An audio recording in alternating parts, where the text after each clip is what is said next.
একটি সমৃদ্ধশালী বাংলাদেশ করতে, একটি সৌহার্দ্যপূর্ণ ভ্রাতৃত্বপূর্ণ সবার মধ্যে সমন্বয় করে একটি বাংলাদেশ করতে এই লাল সবুজের পতাকা আগামী দিনে পথ করে উঠবে।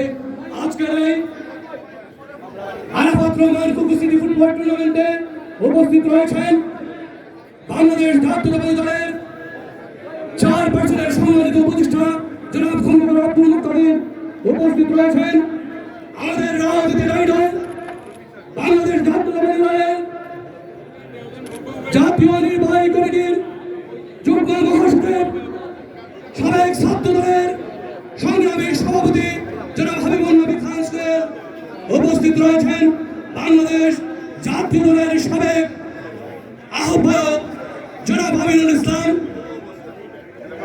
এবং এখানে মঞ্চে উপবিষ্ট বিএনপি নেতৃবৃন্দ। সবাইকে শুভেচ্ছা জানাচ্ছি। খেলার সময় খুব কম, বক্তব্য দীর্ঘায়িত করছি না। এই খেলার মাধ্যমে আমরা মনে করি ভ্রাতৃত্ববোধের সৃষ্টি হবে, বাংলাদেশ সামনের দিকে এগিয়ে যাবে। আমি আরাফাত রহমান কুকুর আজকে বিদেশি আত্মার মাগফিরাত কামনা করছি। ধন্যবাদ সবাইকে। খুদা হাফেজ। বাংলাদেশ জিন্দাবাদ।